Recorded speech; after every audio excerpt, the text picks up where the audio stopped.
আসসালামু আলাইকুম রহমতুল্লাহি ওবরাকাতুহু। সম্মানিত দর্শক, ডক্টর ইউনূসের নেতৃত্বাধীন অন্তর্বর্তীকালীন সরকার কি করছে, তাদের ভবিষ্যৎ কি, তারা কতদিন থাকবেন এবং কি কি সংস্কার করবেন? আমরা কি অনন্তকাল তাদের জন্য ফুল চন্দন নিয়ে বসে থাকব? গোলাপের পাপড়ি দিয়ে তাদের চলার পথকে মসৃণ করব? তারপর তারা যে শাসন কার্য পরিচালনা করছেন, মনের আনন্দে আমরা কি উল্লাস নৃত্য করব?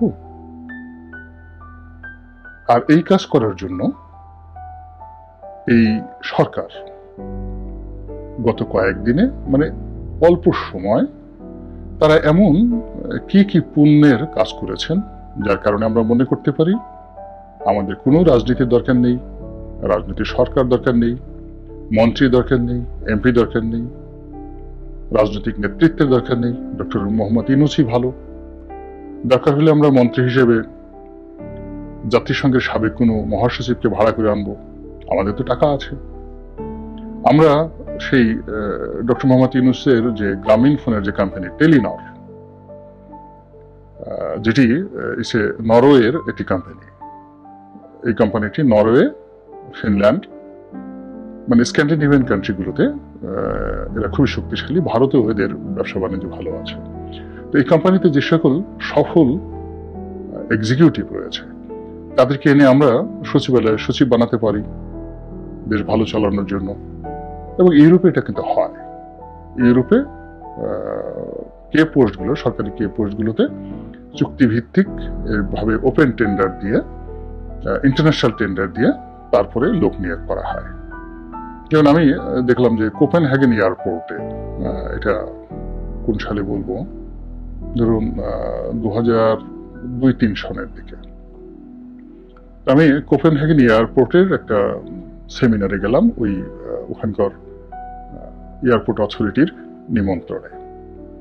আমাদের যে শিপিং ব্যবসা, ফ্রেট ফরওয়ার্ডিং ব্যবসা, এটা আয়াটা অধিভুক্ত। তো এখানে একটা সংগঠনের সাথে আমরা জড়িত ছিলাম, তো যেটার মেম্বার আবার ওই কোপেনহেগেন এয়ারপোর্ট অথরিটি।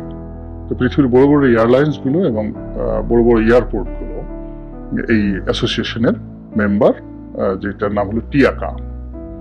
তো আমাদের কোম্পানি টিয়াকার মেম্বার দীর্ঘদিন যাবত। তো সেই টিয়াকা প্রতি বছর একবার হোস্ট করে এক একটা দেশ, কখনো আমেরিকা করে, এবং সব দেশের বড় বড় এয়ারপোর্ট গুলো টিয়াকার মেম্বার। তো সেক্ষেত্রে ইউরোপের one of the busiest airport হলো কোপেনহেগেন এয়ারপোর্ট, ডেনমার্কের রাজধানী। তো সেই এয়ারপোর্টের অথরিটি আমাদেরকে দাওয়াত করলো এবং অনুষ্ঠানের প্রধান অতিথি হলো কোপেনহেগেন ডেনমার্কের যুবরাজ, যিনি পরবর্তীতে রাজা হবেন। তো আমি গেলাম, খুবই এক্সাইটেড। এয়ারপোর্টের পাশে একটা হোটেল আছে, হোটেল হিলটন। হিলটন আমাদের প্রাথমিক সংবর্ধনা হলো, পরবর্তীতে রাজপ্রাসাদে হলো সেটা। আমি খুব অবাক হয়ে গেলাম যে কোপেনহেগেন এয়ারপোর্ট অথরিটি যিনি প্রধান ব্যক্তি,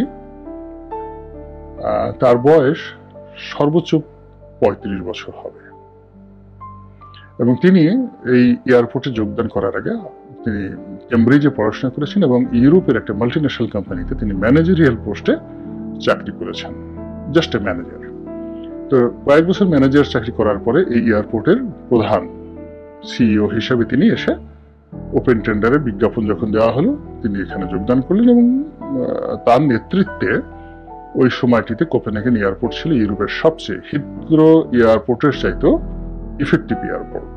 এটা ইউরোপে হয়, কিন্তু বাংলাদেশে ইচ্ছা করলে ডক্টর ইউনূস সেটা শুরু করতে পারেন ভবিষ্যতে। এবং আমাদেরকে যদি এরকম একটা সফলতা তিনি দেখান, সেখানে মেট্রো রেলের ক্ষেত্রে হতে পারে, পদ্মা সেতুর টোল কালেকশনের ক্ষেত্রে হতে পারে, বিমান পরিচালনা করার ক্ষেত্রে হতে পারে, সিভিল এভিয়েশন পরিচালনা করার ক্ষেত্রে হতে পারে, এই জিনিসগুলো তিনি যদি করতে পারেন বা করেন, এবং খুব অল্প সময়ের মধ্যে আমরা যদি দেখি যে না প্রচুর রেভিনিউ আসছে, প্রচুর কাজ হচ্ছে, উন্নয়ন হচ্ছে, আমরা সবকিছু ভুলে যাব। আমরা একেবারে জয় বাংলা, জয় বঙ্গবন্ধু করে আওয়ামী লীগের লোকজন যেভাবে লাফাতো, তখন আমরা জয় ডক্টর ইউনূস, জয় এনজিও গভর্নমেন্ট, জয় গ্রামীণ ব্যাংক, জয় শেখ আসিফ নজরুল, জয় দেবপ্রিয় ভট্টাচার্য, জয় তৌহিদ সাহেব, এরকম যারা উপদেষ্টা মন্ডলী আছেন, ইফেক্টিভ জয় ব্রিগেডিয়ার শাখাওয়াত, এই কথা বলে আমরা উল্লাস নৃত্য করতে থাকব। কিন্তু সেই উল্লাস নৃত্যে যাওয়ার জন্য আমাদের আর ধৈর্য কুলাচ্ছে না। এর কারণ হলো যে আমরা বাঙালিরা জানি যে বাসরাতে বিড়াল মারতে হয়। আমরা জানি মর্নিং সজদা ডে শুরুটাই যাদের ভালো হয় তারা সারা জীবন ভালো করে। আমরা জানি যে একটা বোয়াল মাছ ও জন্ম নেয় বোয়াল মাছ হিসেবে, এবং আমরা জানি যে কখনো কোনো